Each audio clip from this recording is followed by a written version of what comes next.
Ya, shalom. Para suami istri yang dikasihi Tuhan, Bapak Ibu yang sedang mengadakan perjalanan honeymoon yang kedua, kita sedang belajar dari kesalahan dengan rendah hati dan banyak berbincang berduaan saja bersama pasangan.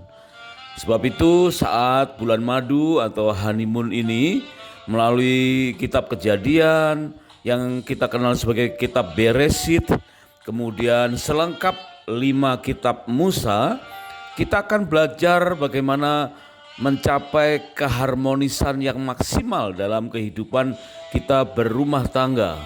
Nah, pada episode kali ini kita akan belajar tentang bagaimana cara baca untuk mengetahui isi hati si dia. Wow, ini luar biasa ya. Cara baca isi hati si dia. Kita akan belajar bagaimana cara membaca dengan cara yang tidak biasa. Bagaimana membaca isi hati si dia emang bisa dengan cara biasa. Nah, mungkin jika ada Bapak, Ibu, Saudara yang punya pengalaman atau ingin membagi kesaksian atau bertanya, ya silahkan menulis di kolom komentar sehingga kita bisa mendapatkan berkat yang sama. Mari kita mulai cara baca isi hati si dia. Yuk kita mulai.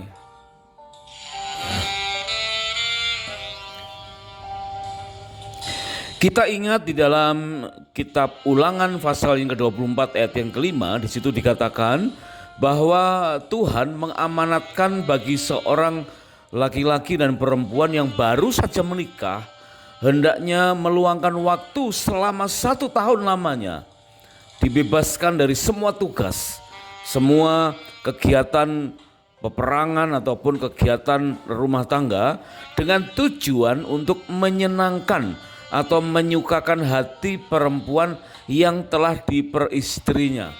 Nah, di dalam Ulangan pasal yang ke-24 ayat yang kelima ini, kita bisa belajar dari beberapa versi yang menyingkapkan bahwa tujuan Tuhan untuk kita diberi kesempatan untuk mengadakan 1 tahun lamanya berbulan madu adalah bukan sekedar menyenangkan hati istri, tetapi saling menyenangkan, saling menyukakan hati, baik suami menyukakan hati istri maupun istri menyukakan hati suami. Mengapa perlu waktu yang begitu lama? 1 tahun, ya dikatakan 1 tahun lamanya.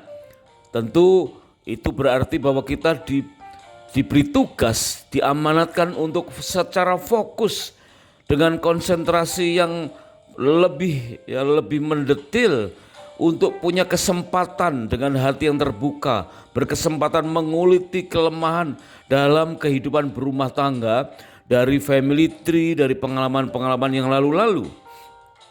Mungkin kita juga sedang menguliti kelemahan tentang kelalaian pola bergereja sebagai keluarga rohani dan juga menegur kesalahan di dunia kerja sebagai kepanjangan tangan tugas ilahi. Ini benar-benar sarana untuk saling introspeksi, berupaya membaca isi hati pasangan dan rela belajar dari kesalahan. Honeymoon yang kedua diperlukan timbulnya kesadaran baru tentang perbedaan jiwa, terutama perbedaan cara pandang tentang pernikahan, supaya masing-masing bisa membaca isi hati dari pasangannya. Baik suami membaca hati istri maupun istri membaca isi hati dari suaminya. Sekarang mari kita perhatikan, ada perbedaan pengertian antara pria dan wanita tentang makna pernikahan. Jika nanti kita bisa mengetahuinya dengan baik, perbedaan makna tentang pernikahan ini, maka kita akan mudah untuk dalam tanda petik menebak ya isi hati dari pasangan kira-kira seperti apa. Nah, perbedaan pengertian yang sering mengikis kebahagiaan dalam keluarga itu sangat-sangat tajam perbedaannya. Contohnya, seorang pria pada umumnya menganggap bahwa pernikahan adalah suatu awal sebagai garis start dari satu segmen kehidupan yang baru. Hari pernikahan bukannya tidak penting, pesta bukannya tidak penting, tetapi ada yang lebih penting bagi seorang pria, yaitu setelah menikah akan ada kewajiban baru. Ada kewajiban untuk harus begini dan harus begitu. Menikah berarti mendapatkan tanggung jawab yang baru. Sebab itu sejak awal banyak pria sudah bikin parno, banyak ketakutan, banyak tanda tanya. Dan ingin cinta dan kecantikan serta pola bekerja dari calon istrinya, pola belanja dari calon istrinya tidak berubah. Pria berpotensi takut ketahuan sesuatu atau beberapa hal yang harus dan tidak boleh lagi dilakukan, sehingga tingkat stresnya lebih tinggi. Nah, ini sangat berbeda dengan cara pandang para wanita terhadap pernikahan. Ya, cara pandang seorang wanita pada umumnya menganggap bahwa pernikahan adalah akhir dari perjuangan yang panjang. Jadi kalau tadi pria adalah awal atau garis start dari kehidupan yang baru, tapi kalau wanita memandangnya sebagai akhir dari perjuangan yang panjang. Pernikahan sebagai garis finish, dan sering mereka para wanita dengan menghela nafas panjang, akhirnya aku menikah juga. Sepertinya sudah selesai dari semua perjuangan, karena sudah ada yang mulai bertanggung jawab. Wanita menganggap betapa pentingnya hari pernikahan yang spesial, yang menandai berakhirnya perjuangan yang panjang. Setelah hari H, udah gak usah pikirin katanya ya, karena sudah mendapat pemimpin. Wanita menginginkan adanya perubahan dari beberapa sifat suami, merasa saatnya berbagi. Oh, saya bisa, saatnya merealisasikan mimpi. Hai guys, lihatlah aku nanti setelah ini. Wah, ada beberapa hal yang membuat pria dan wanita berbeda cara pandang terhadap pernikahan mereka. Pendapat sebagian besar pria dan wanita tentang makna pernikahan tersebut tentu tidak seluruhnya benar dan juga tidak seluruhnya salah. Namun ketahuilah, perlu adanya kesadaran yang baru agar kita mampu berikutnya, waktu-waktu berikutnya untuk dapat quote and quote menebak ya isi hati dari si dia, dari pasangan kita. Dan ketahuilah, menurut seorang konselor pernikahan bernama Douglas Weiss mengatakan bahwa pernikahan adalah sebuah perjalanan. Tentulah perjalanan itu terdapat kelokan, ya, belokan, ada tanjakan, ada jalan yang menurun, bahkan kadang ada kemacetan, sehingga tidak semua keluarga secara otomatis dapat menikmati keindahan dalam perjalanan pernikahan karena tidak fokus pada visi penyediaan dari Tuhan dan banyak melalui jalan yang belum pernah dilalui, sehingga fokusnya bukan menikmati perjalanan tetapi khawatir tentang apa yang ada di depan. Dan ingatlah apa yang menjadi pesan dari Franz Hafner yang pernah berkata, iblis tidak melawan agama, dia lebih pintar dari itu. Iblis sanggup menghasilkan kekristenan palsu yang begitu mirip dengan yang asli, sehingga orang Kristen yang baik tidak berani melawannya. Nah, seringkali demikianlah keadaan sebuah pernikahan. Kita sulit melihat keharmonisan yang asli dan yang palsu. Oleh sebab apa? Karena kurangnya kemampuan membaca isi hati masing-masing dari pasangannya. Maka milikilah kesadaran baru, kemampuan baru, mulai dari pengertian bahwa Tuhan telah memberikan banyak prinsip dalam firman-Nya mengenai struktur keluarga dan peran yang harus dipikul oleh setiap anggota keluarga, terutama dimulai bagi suami dan istri. Milikilah pengertian dan kesadaran yang baru dengan memperdalam pemahaman yang mengatakan bahwa apa yang kita lihat dan kita baca perlu kita pahami maknanya dengan benar. Jangan sembarang mengartikan dengan sepintas apa yang kita lihat atau apa yang kita baca. Dalam hal ini mungkin melalui beberapa kali kesalahan, tetapi cobalah untuk belajar ulang dan sanggup memahami hikmah dari setiap peristiwa. Secara sederhana tidaklah mudah untuk menyelaraskan apa yang kita lihat dengan apa yang kita harus ucapkan. Nah, misalnya ini, saat melihat tulisan dengan berbagai jenis warna yang berbeda dengan isi tulisan. Maksudnya begini, tulisan kuning dengan warna hijau, ya, tulisan KUNING tetapi warnanya hijau. Kemudian tulisan BIRU, biru dengan warna merah. Nah, coba sebutkan warna apa dari tulisan yang lain. Misalkan tulisan HIJAU, hijau, ya, tetapi warnanya biru. Sekarang sebutkan semua warna dan bukan tulisannya. Tentu sangat berbeda, ya. Tulisan HIJAU tetapi warnanya merah. Kalau kita diminta untuk membaca, maka kita harus baca hijau. Tapi kalau diminta untuk menyebutkan warnanya, maka kita harus sebutkan warnanya merah. Meskipun tulisan itu HIJAU, hijau, ya. Atau yang lain, huruf MERAH, merah, tetapi warnanya biru. Jika kita diminta untuk membaca hurufnya, maka kita bisa membaca merah, karena memang tulisannya MERAH. Tetapi kalau kita diminta untuk menyebutkan warnanya, ternyata warnanya biru. Jadi tulisan merah disebutnya sebagai biru. Nah, beberapa kejadian-kejadian semacam itu sangat membingungkan analogi, logika, dan cara berpikir kita. Apalagi kita membaca sesuatu dari isi hati pasangan kita. Ya, bagaimana kita bisa membaca isi hati dari si dia? Baik suami membaca isi hati istri maupun istri membaca isi hati suami.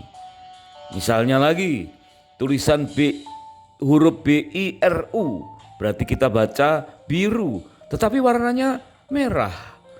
Nah, kalau kita diminta untuk membaca, ya berarti bacaannya adalah biru, tapi kalau menyebutkan warnanya baru kita bilang merah, ya. Atau tulisan merah tetapi warnanya hitam. Wah, apakah merah ataukah hitam yang harus kita ucapkan?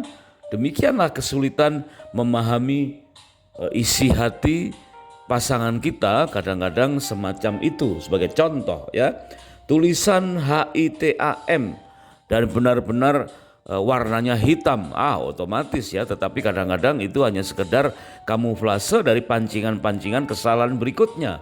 Kadang benar, kadang-kadang berbeda, kadang-kadang sama antara tulisan dan warna, kadang-kadang berbeda antara tulisan dan warna, ya. ORANYE, orange, ya, oranye. Kalimatnya huruf itu bisa dibaca dengan oranye, tetapi warnanya hitam. Jadi apakah kita harus menyebutkan oranye ataukah hitam? Tinggal tergantung pertanyaannya. Warna hijau tetapi tulisan itu BIRU, ya, kita bisa baca biru tetapi kita sebutkan warnanya hijau. Nah, dari beberapa perbedaan itu kita bisa ambil kesimpulan bahwa demikian pula sebagian dari kita akan kesulitan memaknai apa yang kita lihat dari sebuah pernikahan. Kita melihat pernikahan dengan cara pandang karena kita punya latar belakang tertentu. Padahal sejatinya pernikahan itu berbicara dalam cara pandang yang lain dengan pengertian latar belakang yang berbeda. Sebagian kita kesulitan membaca makna dari apa yang kita lihat pada peristiwa-peristiwa dalam pernikahan. Sebab tidak semua kemeriahan resepsi pernikahan, ibadah pernikahan, dan beberapa kegiatan awal mula pernikahan itu memberi makna yang sama bagi setiap pasangan.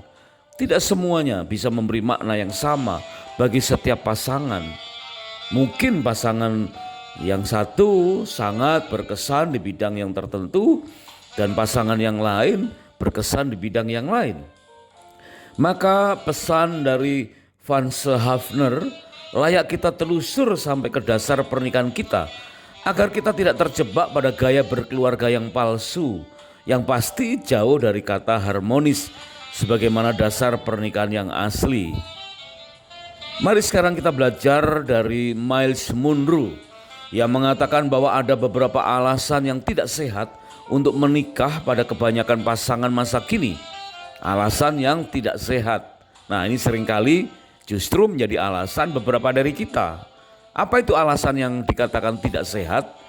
Alasan yang tidak sehat itu antara lain adalah menikah karena sering jengkel terhadap orang tua, sebagai ekspresi pemberontakan, melarikan diri dari rumah karena gambar diri yang negatif, menikah dengan alasan yang tidak sehat, yaitu menikah untuk mengatasi kekecewaan, misalnya karena ditinggal mantan kekasih, jadi segera ingin membuktikan bahwa dia sanggup menikah padahal berjumpa dengan calon pasangan yang tidak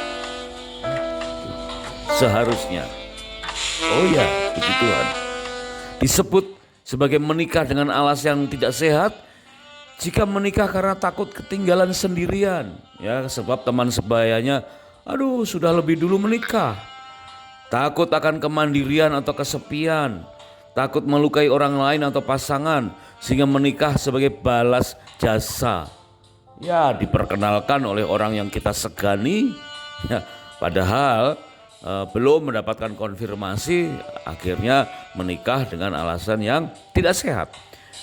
Atau menikah sekedar menjadi ahli terapi atau sebagai konselor bagi pasangan, atau karena sudah berhubungan seks sebelum menikah. Ini yang paling membahayakan adalah menikah karena terlanjur sudah hamil ketika sedang berpacaran. Itulah alasan-alasan yang tidak sehat yang akhirnya membuat kita kesulitan untuk mengetahui isi hati dari pasangan kita, sehingga tidak akan tercapai keharmonisan yang Tuhan kehendaki.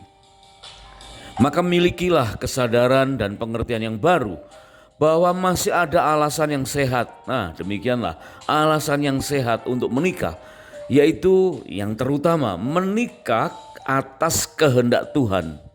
Dengan siapa kehendak Tuhan itu? Kapan kehendak Tuhan itu? Ya, dengan pribadi yang sudah ditunjuk, kalau perlu memakai beberapa atau minta beberapa konfirmasi kepada Tuhan sesuai dengan waktu Tuhan. Jadi kata kuncinya alasan menikah yang sehat adalah atas kehendak Tuhan. Keterbukaan di antara suami dan istri sangatlah penting. Jika perlu sering-seringlah saling bertanya, misalnya tentang apa yang harus aku perbaiki. Wow, ini perlu kerendahan hati, ya. Jadi untuk membaca isi hati pasangan, tentunya kita bisa awali dengan kita lebih dahulu membuka hati dengan bertanya apa yang harus saya perbaiki. Hal ini meliputi apa saja yang pasangan sukai dan apa yang pasangan tidak sukai. Adakah unek-unek yang tersumbat untuk disampaikan? Biarlah mulai terbuka. Bahkan jika kita mempunyai kesempatan, bertanyalah ya tentang masakan apa yang diinginkan pasangan untuk breakfast besok. Sekali-sekali suami membuatkan sarapan untuk berdua atau bersama anak-anak. Ingatlah bahwa makanan yang enak akan mengubah mood menjadi lebih baik. Apalagi di hari libur, ya. Suami bisa mencoba untuk membuat mungkin kudapan yang unik yang menjadi hidangan bersama di hari libur itu, sehingga akan menciptakan mood, suasana yang lebih baik dalam kehidupan rumah tangga. Bertanyalah kepada pasangan hadiah atau oleh-oleh apa yang diinginkan ketika berkesempatan pergi ke suatu tempat. Jenis atau model atau warna pakaian apa yang ingin dikenakan bersama pada suatu resepsi nanti atau untuk sehari-hari di rumah.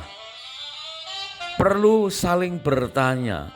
Nah, timbulnya kesadaran atau pengertian yang baru ini bisa kita dapatkan melalui pencapaian tahapan-tahapan hubungan. Ada beberapa prinsip tahapan hubungan, eyes to eyes, ya, mata dengan mata. Biasanya itu sejak awal pertama berkenalan, jatuh cinta, karena pandangan pertama ya sudah ada kecocokan, tidak dipungkiri ketertarikan antara lain karena faktor fisik, ya karena ketertarikan soal sex appeal dari penampilan dan seterusnya.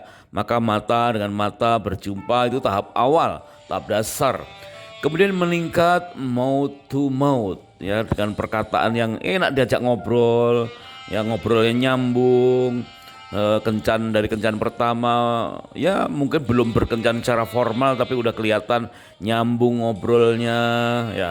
Kemudian tahap yang ketiga adalah head to head, pikiran, ternyata pikiran sudah mulai sama, jalan pikirannya terlebih lebih mudah jika mungkin strata pendidikan itu sama, pengalamannya mirip-mirip ya, tingkat kedewasaan sosial, spiritual dan juga psikologikalnya juga mungkin seimbang. Jadi ngobrol head to head ini bisa membuat seolah-olah kita mudah untuk memahami atau membaca isi hati dari pasangan kita. Nah kemudian yang keempat heart to heart, dari hati ke hati. Ini benar-benar mencapai sesuatu yang cukup tinggi ya, sangat tinggi. Ini tingkat yang keempat. Bagaimana mungkin dengan sinyal kode tertentu saja kita sudah bisa saling memahami. Biasanya ini tercapainya nanti setelah menikah beberapa tahun ya, dengan kedipan mata, dengan kode-kode khusus, tahu apa yang kita inginkan ya. Waktu kita bersama-sama ke satu acara besar, maka salah satu mengedipkan mata atau ada body language atau gestur tertentu, itu ternyata kode untuk sudah ingin mengakhiri pertemuan yang bersama-sama itu dan ingin pulang. Ada beberapa hal yang keluarnya sebenarnya dari dalam hati tetapi munculnya dengan gestur yang bisa dibaca secara pribadi antara pasangan. Dan kemudian yang paling tinggi adalah faith to faith.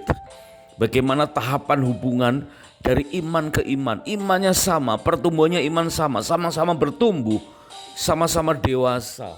Sehingga benar-benar dalam setiap perkataannya itu mengandung makna kesamaan tingkat iman yang tinggi.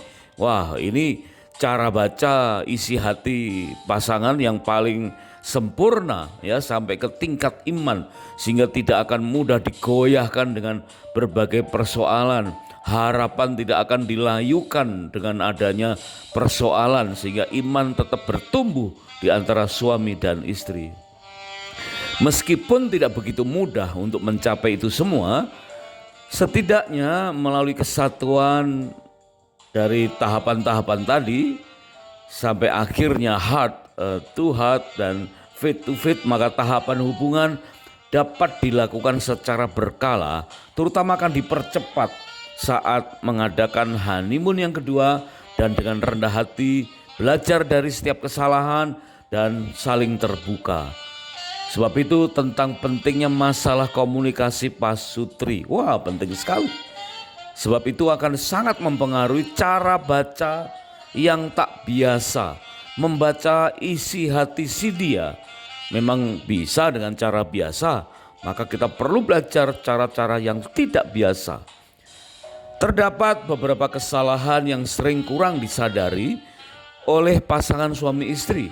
Meskipun menikah sudah berlangsung sekian lama, kesalahan yang pada awalnya nampak tidak begitu fatal, namun menandakan tidak adanya kesadaran yang benar dan dapat memicu terjadinya konflik yang berujung dengan perceraian. Coba perhatikan dengan hati yang terbuka. Kita simak kemungkinan kesalahan-kesalahan yang terjadi itu apa. Kesalahan tersebut antara lain adalah menyepelekan kebaikan pasangan. Ya, baik suami terhadap istri, tidak menghormati keluarga pasangan, atau istri keluar rumah tanpa memberitahu pasangan.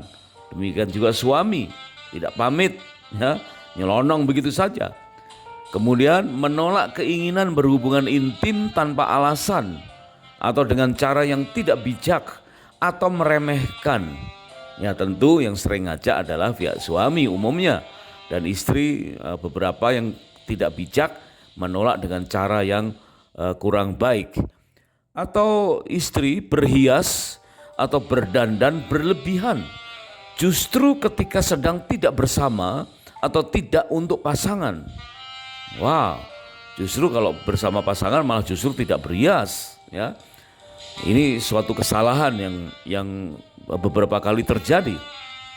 Atau menyukai atau memuji-muji orang lain sebagai upaya untuk memanas-manaskan hati pasangan. Ini sangat fatal, saudara. Ya, suami, istri, bapak, ibu yang sedang mengadakan honeymoon yang kedua, mungkin kita tahunya belakangan dengan membaca kata krisis. Ini pengertian yang sudah beredar beberapa waktu yang lalu. Di dalam bahasa Mandarin, kata krisis itu terdiri dari 2 huruf, yaitu kalau kita terjemahkan huruf danger dan huruf opportunity. Di dalam bahasa Mandarin ditulis dengan huruf wei dan huruf xian. Mungkin pelafalannya ada yang bisa mengucapkan bisa lebih tepat, ya. Wei sebagai danger dan xian sebagai opportunity. Nah, jika kita mengalami krisis, mengalami atau terbentur berbagai kesalahan, maka seringkali atau danger itulah yang sering menguasai pikiran kita dan hati kita, sehingga pasangan akan sulit untuk membaca bagaimana kondisi hati yang sesungguhnya. Padahal selain ada xian, ya, selain danger ada opportunity. Wow, indah sekali. Berarti kita masih harus memilih bagian-bagian yang memiliki peluang saat menghadapi persoalan atau kesalahan. Demikianlah seharusnya kita memperoleh kesadaran atau pengertian yang baru pada perjalanan honeymoon kita yang kita adakan berikut-berikutnya, yaitu akan mendapatkan berbagai hal yang indah. Jangan risaukan tentang adanya kesulitan atau danger atau kesalahan apapun atau bahaya di seputar keuangan atau waktu-waktu yang tersita. Pikirkanlah bahwa akan ada banyak kesempatan yang indah, bahkan peluang yang terbuka luas dalam berbagai aspek kehidupan. Seperti kisah dalam kitab Injil Yohanes pasal yang keempat ayat 17 dan 18, terjadi pada seorang wanita Samaria yang terbebas dari wei berupa danger atau hukuman mati akibat dari dosa perzinahan. Wanita ini justru mendapatkan xian atau opportunity, yaitu ketika ia mengalami lahir baru dengan pertobatan yang sungguh-sungguh dan memberitakan kabar baik. Pertobatan seorang wanita Samaria ini mengakibatkan pertobatan bagi seluruh kota Sikar. Itulah kesadaran dan pengertian yang baru yang akan kita peroleh ketika kita belajar dari channel ini. Pertobatan pada diri hanya seorang saja, seorang wanita saja berdampak pada seluruh kota. Apa yang akan terjadi jika sepasang suami istri mengalami pembaharuan dalam hidup mereka, saling memahami, bisa membaca isi hati pasangannya? Seberapa luas dampaknya? Bagaimana jika kita mengadakan berbagai komitmen pada saat melakukan bulan madu kedua ini? Bagaimana jika sesuai dengan teladan dalam kelima kitab Musa ini, selaras dengan seluruh isi Alkitab di zaman sekarang ini, kita praktekkan bersama pasangan? Indah sekali, ya. Mungkin kita harus mengalami kesempatan seperti berada pada sebuah kota semacam Samaria, keadaan semacam penduduk kota Sikar, karena Tuhan bekerja sesuai dengan waktu dan musim yang dikehendakinya. Jangan patah semangat, Tuhan pasti menyertai kita. Kita perlu selengkap belajar dari kitab Kejadian, kitab Keluaran, Imamat, Bilangan, dan Ulangan.